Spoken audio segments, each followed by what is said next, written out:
जुन मान्छेले झोलामा बाख्रा पाल्छ, ब्यागमा बाख्रा पाल्छ, आफ्नो झोलामा रहेका कागजहरूमा बाख्रा पालेको हुन्छ, त्यस्तो व्यक्तिले मात्रै अनुदान भेटाएको छु मैले।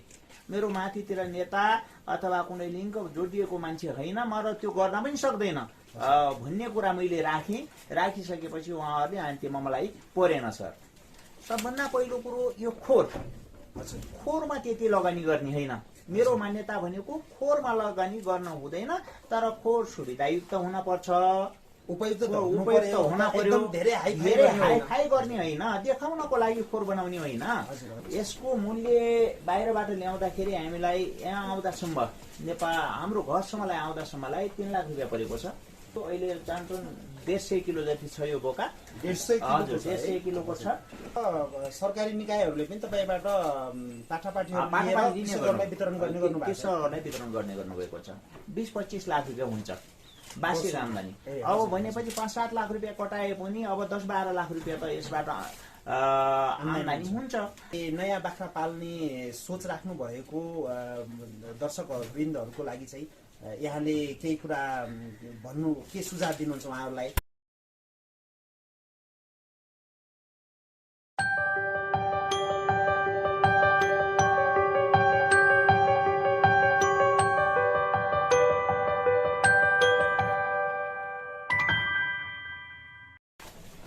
नमस्कार दर्शकवृन्द, अहिले हामी रोल्पा जिल्लाको गंगादेव गाउँपालिका वडा नम्बर 3 स्थित नमुना बाख्रा पालन तथा फलफूल तरकारी नर्सरी फर्ममा आइपुगेका छौँ र यस नर्सरी फर्मका व्यवस्थापक जितबहादुर ओलीजीसँग हाम्रो भेट भएको छ। उहाँको फर्ममा उहाँले बाख्रा पालन कसरी सुरु गर्नुभयो र अहिले राम्रै व्यवसाय उहाँले गरिराख्नु भएको कुरा उहाँको फर्म हेरेर पनि देखिन्छ। त्यस कारणले गर्दाखेरि तपाईको जानकारीको लागि चाहिँ उहाँले यो बाख्रा फर्म कसरी सुरु गर्नुभयो, यसको इतिहास, त्यसपछि आएर अहिले उहाँको बाख्रा पालनको अवस्था कस्तो छ, त्यसको बारेमा चाहिँ जानकारी दिने उद्देश्यले म केही भलाकुसारी उहाँसँग गर्न गइरहेको छु। सबैभन्दा पहिले तपाईलाई स्वागत छ। धन्यवाद सर। नमस्कार। नमुना बाख्रा पालन तथा फलफूल तरकारी नर्सरी फर्ममा आइपुग्दाखेरि हामी असाध्यै खुसी छौँ र तपाईको बाख्रा पालन एकदमै राम्रोसँग भइराखेको रहेछ। अब तपाईले आफ्नो परिचय र सामान्य एउटा तपाईको बाख्रा पालनको सामान्य पृष्ठभूमि हामीलाई बताइदिनुहुन्छ कि? धन्यवाद सर। म जितबहादुर ओली, गंगादेव गाउँपालिका वडा नम्बर 3 स्थित नमुना बाख्रा पालन तथा फलफूल तरकारी नर्सरी फार्मको व्यवस्थापक हो। सुरुवात हजुरले यो बाख्रा पालन यो जुन व्यवस्थित तरिकाले गरिराख्नु भएको छ, आधुनिक तरिकाले भनौँ, नत्र परम्परागत तरिकाले त पहिले अब 2टा भैँसी पालिन्थ्यो, 1-2टा गाई पालिन्थ्यो, 1-2टा बाख्रा पालिन्थ्यो। त्यसलाई त हामीले त्यति राम्रो व्यवसायको रूपमा हामी लिन सक्दैनौँ। अहिले जुन तरिकाले तपाईले यो व्यवस्थित बाख्रा पालन सुरु गर्नु भएको छ, यो कहिलेदेखि सुरु गर्नुभयो, यसको सामान्य पृष्ठभूमि भनिदिनुहोस् न। सर्वप्रथम त हामीले योभन्दा पहिले यो बाख्रा पालन व्यवसाय सञ्चालन गर्नुभन्दा पहिले यसरी व्यावसायिक तरिकाबाट हामीले बाख्रा पाल्ने गरेका थिएनौँ। परम्परागत रूपमा पालिएका स्थानीय जातका बाख्राहरूलाई हामीले पुरानै ढाँचाको खोरहरूमा पाल्ने गरिएको थियो। त्यसैमा 1-2वटा भैँसीहरू पनि पाल्ने गरिन्थ्यो, 1-2वटा गोरु पनि पाल्ने गरिन्थ्यो। यसरी व्यावसायिक तरिकाबाट हामीले बाख्रा पाल्ने गरेका थिएनौँ। तर पछाडि आएर हामीले यसलाई व्यावसायिक रूपमा 2072-73 सालदेखि यसलाई व्यावसायिक रूपमा हामीले बाख्रा पाल्न पर्यो भनेर केही सुरुवात गरेका थियौँ भनौँ न। अनि अब भैँसी पनि पाल्न सक्नुहुन्थ्यो, तपाईले गाई पालन पनि गर्न सक्नुहुन्थ्यो, तर तपाईँ बाख्रा पालनमै किन आकर्षित हुनुभयो? अब हामीले एउटा परम्परागत व्यवसाय भनौँ न, भैँसी पाल्ने, गाई पाल्ने, 1-2वटा घरमा 1-2वटा मात्रै बाख्रा भैँसीहरू पाल्ने क्रममा त्यसबाट आय आर्जन गर्न कति पनि सकिने भएन। केवल एउटा जीविका निर्वाह गर्ने र दिन कटाउने मात्रै बाटो त्यसमा देखियो र एउटा बाख्रा व्यावसायिक तरिकाबाट बाख्रा पालन सञ्चालन गर्दाखेरि केही रोजगारीको व्यवस्था पनि हुने अनि त्यसपछि आएर केही आय आर्जन इन्कम पनि हुने भएको कारणले गर्दा र हाम्रो घर परिवारका सदस्यहरूलाई यसमा रोजगार पनि दिलाउने हेतुले यो व्यवसाय हामीले बाख्रा पालन व्यवसाय नै सञ्चालन गरिएको हो। हजुर, अनि तपाईँको यो फार्ममा हेर्दाखेरि सबै बाख्राहरू एउटै रङका, सेतो रङका, घाँटीमा रातो रङ भएका बाख्राहरू छन्। यिनीहरू निश्चय पनि यो परम्परागत जो हामीले पाल्ने गरेका काठे बाख्रा त होइनन्। होइन सर। हजुर हजुर, अनि यो के जातका बाख्रा हुन्, कहाँबाट ल्याउनुभयो, कसरी सुरुवात? पहिले नै पनि भनिसके कि पहिले हाम्रो लोकल स्थानीय जातका बाख्राहरू हाम्रो यो परम्परागत रूपमा पाल्ने गरेको थियो। तर पछाडि आएर पनि यही स्थानीय जातका बाख्राहरूलाई पनि केही 1-आधा वर्षसम्मलाई हामीले व्यावसायिक रूपमा पालौ भनेर हामीले जमर्को गर्यौं। तर ती बाख्राहरूबाट त्यति व्यावसायिक रूपले गर्दाखेरि तिनीहरूबाट त्यति आम्दानी नहुने भएको कारणले गर्दा हामी यो बोयर जातको बाख्राहरूमा अलिकति प्रभावित भएर यतातिर लागिएको छ। ए हजुर, मैले पनि बोयर बाख्राको बारेमा चाहिँ सुनेको थिएँ, त्यति राम्रोसँग जानकारी थिएन। भनेपछि यो यहाँ तपाईँको फार्ममा भएका सबैजसो बाख्राहरू बोयर बाख्रा छन्? हजुर, बोयर क्रसिङ बाख्रा छन्, प्योर बोयर पनि छन् होइन। अब केही मात्रामा प्योर बोयर छ र बहुसङ्ख्यक बाख्राहरू क्रसिङ छन्। 50%देखि 75%, 87%सम्मको बाख्राहरू हाम्रो फार्ममा रहेका छन्। ए हजुर, अनि यो फार्म तपाईँले सुरु गरेपछि यसले रोजगारीको अवस्था के कस्तो छ? तपाईँले के कति पारिवारिक सदस्यहरू रोजगार पाउनु भएको छ?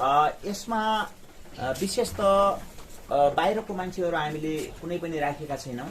हाम्रो परिवारमा 3-4 जना मान्छेहरू यसमा नै खटिएको कारणले गर्दाखेरि बाहिर अन्य कामतिर जानुपर्ने अवस्था देखिँदैन। किन भन्दाखेरि यसैमा नै यही व्यवसायमा नै हामी तल्लीन नै हुनुपर्छ, बिहानदेखि साँझसम्म खटिनै पर्ने हुन्छ। त्यसकारण हाम्रो 4-5 जना 3-4 जना जुन मान्छेहरू परिवारको सदस्यहरू छन् ती सदस्यहरूले रोजगार पाएकै छ। हजुर, अनि तपाईँको फार्ममा जस्तै अब यहाँ पनि हामीले देखिरहेका छौँ होइन, यो कहाँबाट ल्याउनु भयो? यही उत्पादन भयो? होइन सर, यो बाहिरबाट आएको। यिनी जति पनि हामीले यहाँ पछाडि देखेका छौँ यी बाख्राहरू अस्ट्रेलियाबाट नै आएका बोकाहरू हुन्, बोका र बाख्रीहरू हुन्।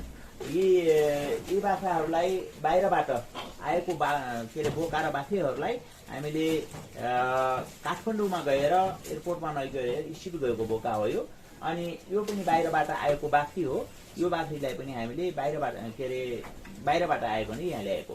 हजुर, अनि यो 100% गुण भएको बाख्रा बोकाहरू छन्, यिनीहरूको मूल्य के कति पर्छ, कतिमा लिनुभयो? यहाँ तपाईँले उत्पादन गरिसकेपछि बिक्री गर्नु हुँदाखेरि के कति मूल्यमा तपाईँले बिक्री गर्नुहुन्छ? यसको मूल्य बाहिरबाट ल्याउँदाखेरि हामीलाई यहाँ आउँदासम्म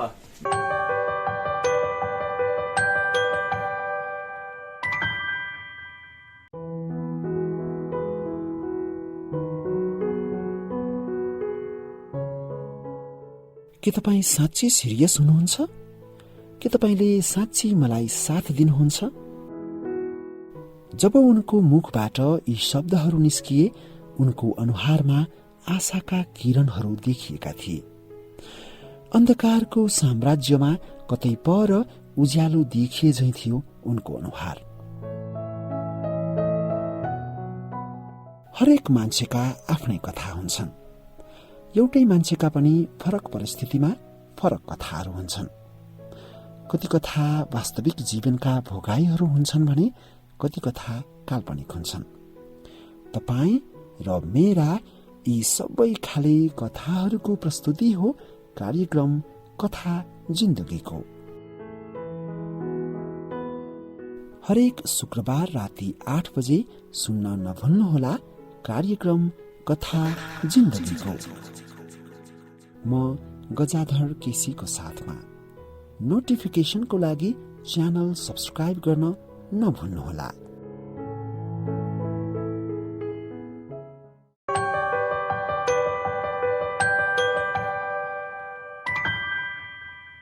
अनि यो 100% गुण भएको बाख्रा बोकाहरू छन्, यिनीहरूको मूल्य के कति पर्छ, कतिमा लिनुभयो? यहाँ तपाईँले उत्पादन गरिसकेपछि बिक्री गर्नु हुँदाखेरि के कति मूल्यमा तपाईँले बिक्री गर्नुहुन्छ? यसको मूल्य बाहिरबाट ल्याउँदाखेरि हामीलाई यहाँ आउँदासम्म नेपाल हाम्रो घरसम्मलाई आउँदासम्मलाई 3 लाख रुपियाँ परेको छ एक पिसको। यो बोकालाई हामीले 3 लाख, तर यति ठुलो थिएन, 32-35 केजी बराबरको थियो। अहिले चान्चुन 150 किलो जति छ यो बोका। 150 किलोको छ। अनि यो बाख्रीलाई पनि 3 लाख जति परेको हो, यसलाई पनि 3 लाख जति यहाँ आउँदासम्मलाई परेको छ। अब 1-2 हजार रुपियाँ कम तलमाथि भन्ने कुरा त एउटा हुन्छ होइन, तर 3 लाखको आसपासमा यिनी सबै तीनवटैलाई परेको हो। र यसबाट निस्किएको बच्चा बच्चीहरू पनि यहाँ राखेका छौँ। अनि बाँकी त सबै क्रसिङ नै छ भनौँ न। अनि तपाईँको यो लगानी सुरुमा के कति लगानी गर्नु? यसमा त पहिले त अब लोकल बाख्राहरू, स्थानीय जातका बाख्राहरूलाई सामान्य खोर, यस्तो व्यवस्थित खोरहरू नबनाएर पनि पाल्य गरिएको थियो सर। अब 2-4 लाख भनौँ न, 2-4 लाखको लगानीमा नै हामीले यसको सुरुवात गरेका थियौँ।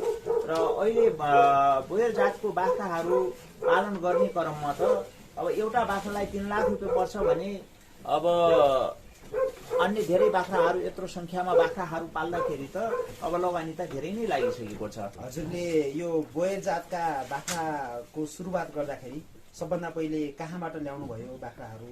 अनि के कति लगानीमा त्यो बाख्रा ल्याउनु भएको थियो, के कस्तो गर्नु भएको थियो? एकचोटि हामीलाई पृष्ठभूमि बताइदिनु। निश्चय सर। अब सर्वप्रथम त यो बोयर जातको बाख्राको बारेमा हामीलाई जानकारी नै थिएन।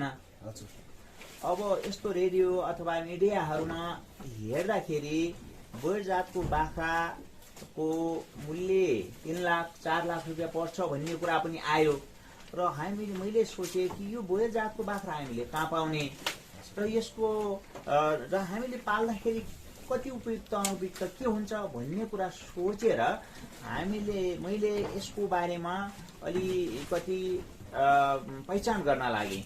र कहाँ पाउँछ, हामीले कसरी ल्याउने, कहाँबाट ल्याउने भनेर पहिचान गरी अन्त्यमा मैले यहाँ सल्यानको एउटा यो के अरे लोहाम भन्ने ठाउँमा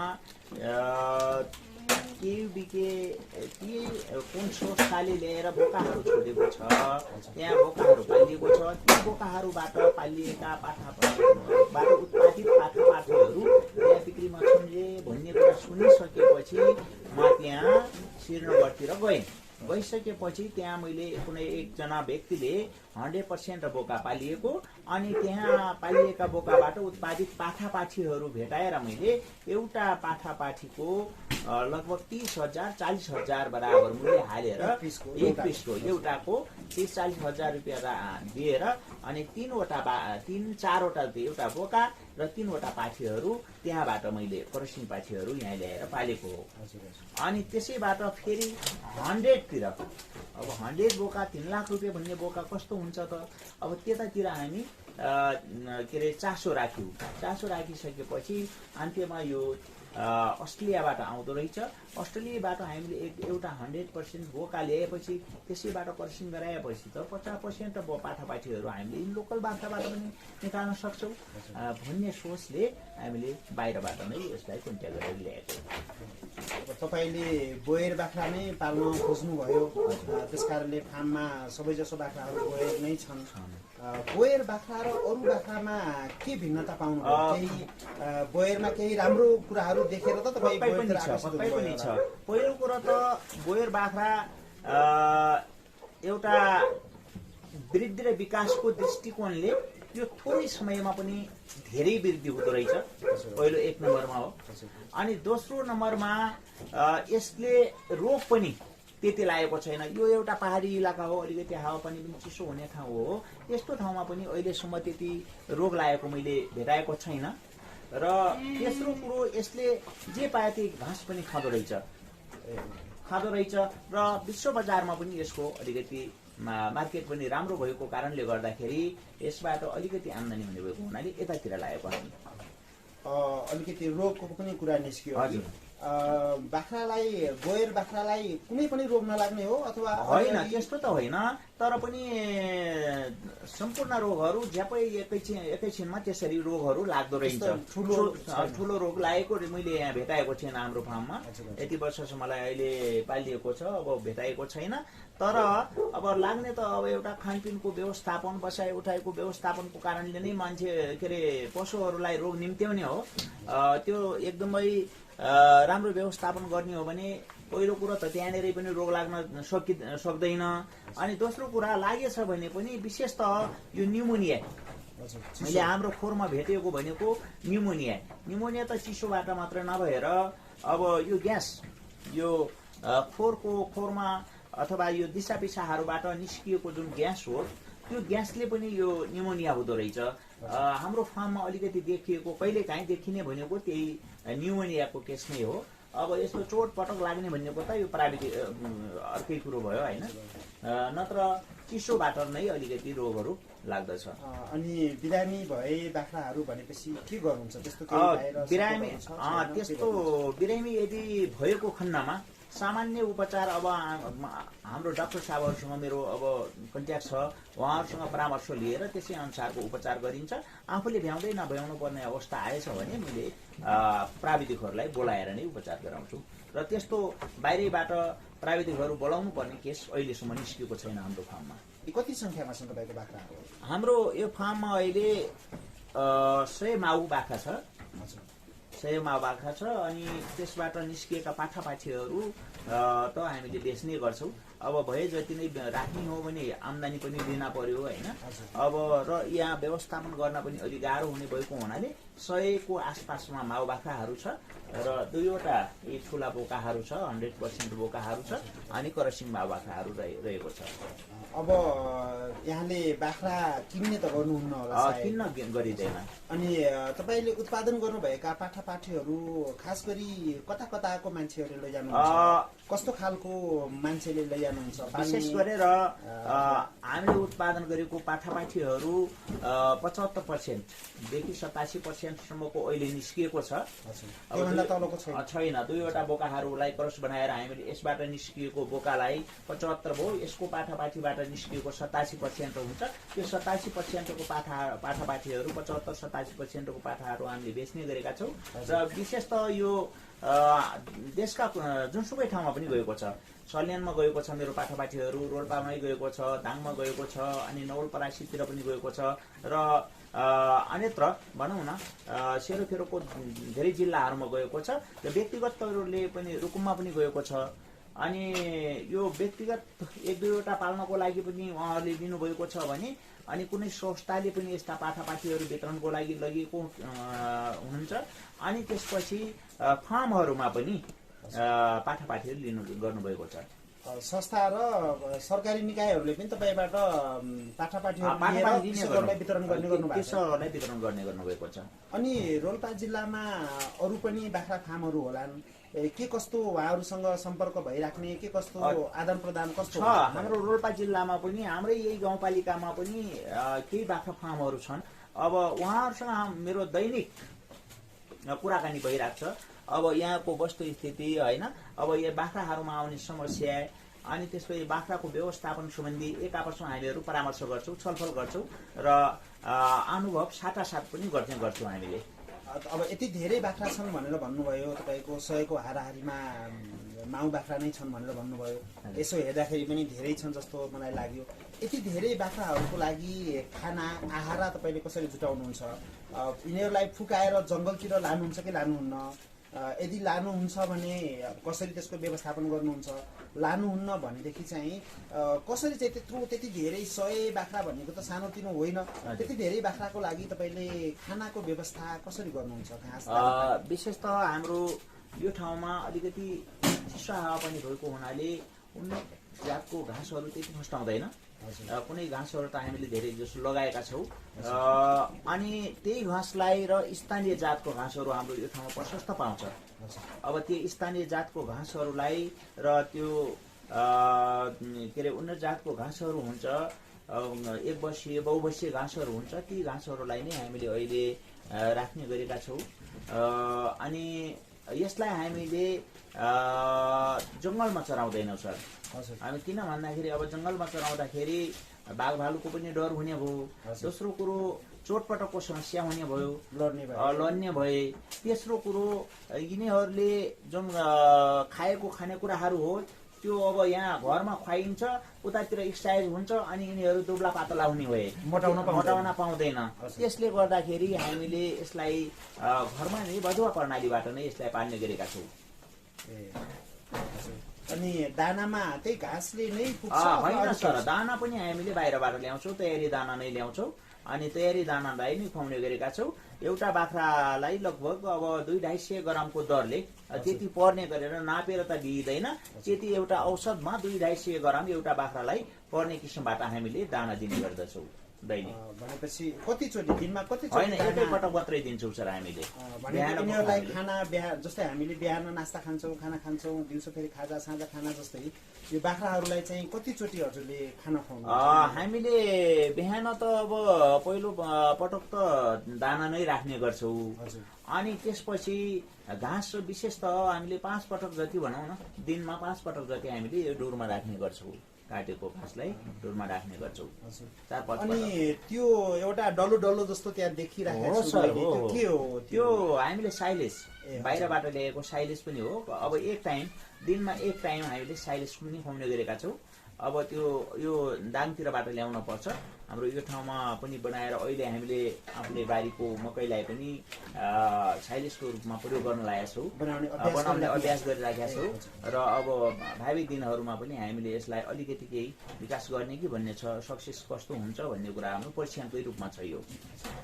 यो बोयर बाख्रा पालनमा तपाईँले के कस्तो चुनौतीको सामना गर्नुभयो अहिलेसम्म आइपुग्दाखेरि? 5-6 वर्ष भएछ।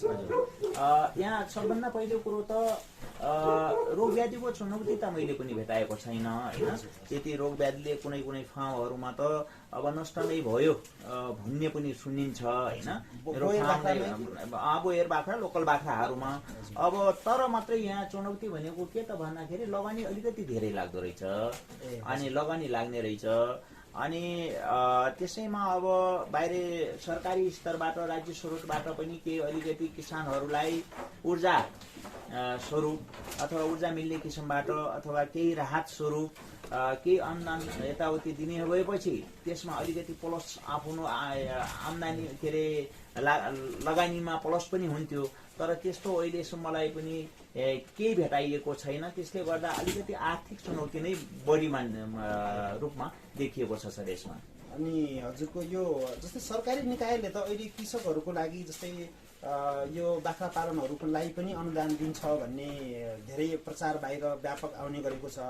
अनि तरकारी खेतीहरूको लागि कृषकहरूको लागि त अहिले धेरै अनुदानहरू आउने गरेको छ भन्ने चाहिँ ठिक छ सर, हजुरले सुनेको छ। तपाईँले कस्तो पाउनु भएको छैन 4-5 वर्ष? ठिक छ सर, अब हजुरले भनेको कुरो मैले एकदम जायज लाग्यो कि हामीले मिडियामा पनि हामीले यस्ता कुराहरू सुन्ने गरेका छौँ कि अब किसानको स्तर उन्नति बढाउनको लागि अनुदान के दिने भनेर सरकारले त अब बजेटमा पनि ल्याएको छ र सरकारले भनि पनि राखेको छ।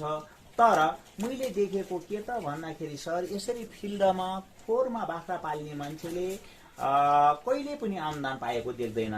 जुन मान्छेले झोलामा बाख्रा पाल्छ, ब्यागमा बाख्रा पाल्छ, आफ्नो झोलामा रहेका कागजहरूमा बाख्रा पालेको हुन्छ, त्यस्तो व्यक्तिले मात्रै अनुदान भेटाएको छु मैले।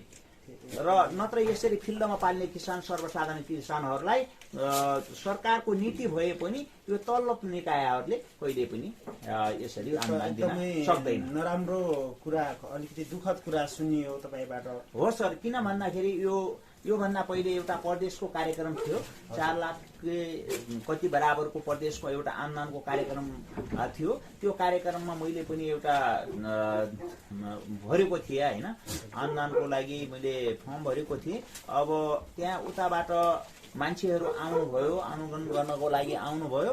आइसकेपछि उहाँहरूको एउटा मात्रै भनाइ थियो, उहाँको नम्बर त मसँग छ, तर उहाँले के पनि भन्नुभयो त भन्दा अब तपाईँको यो फार्म एकदमै उत्कृष्ट छ, हामीले दिने मान्यताको आधारमा त हामीले तपाईँलाई पक्कै पनि अब यो भन्दा राम्रो फार्म छैन, अब दिन सक्छौ, तर पनि माथितिर लिङ्क छ कि छैन। अब माथितिर लिङ्क चाहिने भयो। अब म एउटा किसान मान्छे भएको कारणले गर्दा यहाँ बाख्रा पाल्ने कि लिङ्क जोड्न जाने, त्यो सम्भव भएन। यदि तपाईँहरूले दिन सक्नुहुन्छ, मैले पालेको छु, पालेकै आधारमा तपाईँहरूले दिने हो, किसानले पाउने हो भने ठिक छ, यही नै हो मेरो फार्म, प्रक्रियामा अगाडि बढाइदिनु पर्ला। यदि होइन भने मेरो माथितिर नेता अथवा कुनै लिङ्क जोडिएको मान्छे होइन, म र त्यो गर्न पनि सक्दैन भन्ने कुरा मैले राखिसकेपछि उहाँहरूले अनि त्यो मलाई परेन सर। किन भन्दाखेरि मेरो माथितिर जोडिने लिङ्क जोडिने ठाउँ नै थिएन। अनि अब प्रसङ्गवश अब कुरा आइहाल्यो, अब हामीले यो भिडियो मार्फत तपाईले सरकारी निकायलाई केही भन्नुपर्ने छ, केही अनुरोध त्यस्तो केही छ भनेदेखि? मैले भन्नुपर्ने सरकारी निकायमा के त भन्दाखेरि, जसरी एउटा राज्यले किसानहरूको लागि जुन अनुदानको कार्यक्रम नै ल्याएको छ, त्यो एकदमै राम्रो कार्यक्रम हो, तर त्यो सम्बन्धित किसानसम्म पुग्न पर्यो। खास किसानले पाउन पर्यो। यो गोजीमा झोलामा जुन बाख्रा पाल्ने, खेतीपाती गर्ने कागज मिलाएर जुन खाने प्रविधि छ, यसको अन्त्य हुन पर्छ र सम्बन्धित ठाउँमा किसानहरूले जसले फिल्डमा नै काम गरेको छ, त्यही फिल्डमा काम गरेको मान्छेले नै त्यो अनुदान पाउने हो भने साह्रै राम्रो हुन्छ। यदि मैले राज्य स्रोतलाई यस्तो इन्टरभ्यूबाट भन्नुपर्ने कुरा त्यही नै हो। हजुर हजुर, तपाईँको लगानी धेरै लाग्छ भन्ने कुरा गर्नुभयो, धेरै लगानी लगाउनु पर्यो भन्नुभयो। लगानी अनुसारको प्रतिफल के कस्तो छ? लगानी अनुसारको बाख्रामा अहिलेसम्मको नतिजालाई हेर्ने हो भने बाख्रामा प्रतिफल ठिक छ सर। किन भन्दाखेरि अब एउटा 100वटा बाख्राका पाठापाठीहरू, मानौ 80 देखि 100 सम्मको पाठापाठीहरू एक वर्षमा 20,000 को दरले बेच्ने हो भने पनि 20-25 लाख रुपियाँ हुन्छ वार्षिक आम्दानी। अब भनेपछि 5-7 लाख रुपियाँ कटाए पनि अब 10-12 लाख रुपियाँ त यसबाट आम्दानी हुन्छ। त्यसकारण अब 2-3 जना मान्छेहरूको यसमा खटिएको छ। मेरो परिवारको सदस्यहरू, एउटा परिवारको एउटा सदस्यले बाहिर गए पनि 3-4 लाख रुपियाँ कमाउन त हो भने त्यो आफ्नै घरमा आफ्नै जान परिवारसँग बसेर नै कमाउन उसले पाएको छ भने किन विदेश जानुपर्ने? त्यसकारण यही ठाउँमा नै यति बाख्राले 3-4 जना मान्छेहरूलाई 2-4 लाख रुपियाँ आम्दानी गर्न सक्छ। अनि हाम्रा कतिपय दर्शकहरूले चाहिँ अब यो भिडियो हेरिराख्नु भएको छ, कति नयाँ बाख्रा पाल्ने सोच पनि गर्दै हुनुहुन्छ होला होइन?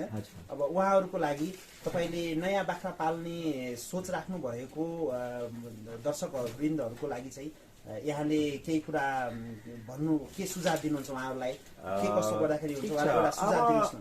सबभन्दा त जुन किसानहरूले बाख्रा पाल्न चाहनु भएको छ उहाँहरूको लागि मैले के भन्छु भन्दाखेरि, सबभन्दा पहिलो कुरो यो खोरमा त्यति लगानी गर्ने होइन।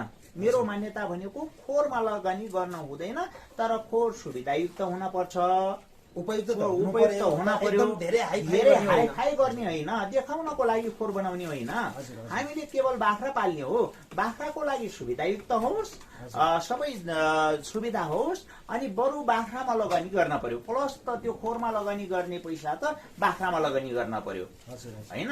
बाख्राले आम्दानी दिने हो, खोर त एउटा के हो, स्थायी चिज हो, त्यसले आम्दानी केही पनि दिँदैन। बजेट अनुसार गर्न पर्यो। तर बजेट छ भनेर खोरमा लगानी गर्ने हो भने बाख्रामा त लगानी हुन सक्दैन। त्यसकारण बाख्रा बरु आफूले सकिन्छ भने एउटा खोर बनाएर व्यवस्थित खोर, सामान्य अब कम खर्चमा व्यवस्थित खोर बनाएर 10वटा मात्रै 20वटा लोकल बाख्राहरू पाल्नु भन्दा 5वटा मात्रै यो बोयर जातको बाख्राहरू पाल्ने हो भने यसैले नै त्यो 20वटा बाख्रालाई 20वटा बाख्राको आम्दानी भन्दा यसले नै बढी आम्दानी हुन्छ। अब 15वटा बाख्राले खाने घाँस दाना पानी पनि बच्छ, अनि 15वटा बाख्राहरूमा लाग्ने जुन श्रम हो त्यो श्रम पनि बच्छ। त्यसकारण यो 20वटा लोकल जातका बाख्राहरू पाल्नु भन्दा 5वटा बाख्रा बोयर जातको पाल्नु नै उपयुक्त ठान्छु मैले, र त्यसै अनुसार नै किसानहरूले गर्नुपर्छ भनेर मैले सल्लाह दिन्छु। अनि नयाँ बोयर बाख्रा पालन गर्न चाहने किसानहरूले अब तपाईँलाई सम्पर्क पनि गर्न खोज्नु होला, त्यसपछि आएर तपाईँसँग के कस्तो उपलब्धता छ भन्ने कुरा जानकारी पनि लिन खोजिराख्नु भयो होला। उहाँलाई तपाईँले के कस्तो उपलब्धता छ र तपाईँको सम्पर्क नम्बर के कस्तो हो एकचोटि जानकारी दिनुहोस्। अब मसँग भएको अहिले 100% पाठापाठीहरू मसँग छैन, अहिले बिक्रीमा छैन। मसँग 50 देखि 75 87% सम्मको पाठापाठीहरू उत्पादनमा छ। अब यदि उहाँहरूले मलाई सम्पर्क गर्नुभयो भने अब उहाँहरूले यो मेरो अनुभवलाई सेयर गर्न पनि सक्छु। मैले यहाँ फार्ममा काम गर्दाखेरि जुन मेरो अनुभव छ त्यो अनुभव उहाँहरूलाई पनि साट्न सक्छु। अनि त्यसपछि यो पाठा हातपाठीहरूको पहिलेदेखि नै फार्म गरिराख्नु भएको गर्न सक्नुहुन्छ। अनि यदि मेरो बाख्रा पाठा किनबेचको लागि नै उहाँहरूले गर्नुभयो भने मैले 50% देखि 87% पाठापाठीहरूलाई मैले उहाँहरूलाई दिन सक्छु। र मेरो सम्पर्क नम्बर 98 4 49 63 792 एउटा यो एनटिसी हो। एनसिएलको 98 22 86 30 82 यिनी दुईवटा नम्बर मेरो सदा रहन्छ।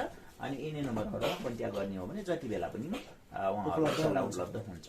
अब हामी अन्तिममा आइसकेका छौँ। तपाईँको पनि अब फार्ममा यहाँ धेरै काम गर्नुपर्ने होला। हाम्रो कारणले गर्दाखेरि अलिकति अवरोध पनि भइराखेको हुनसक्छ होइन।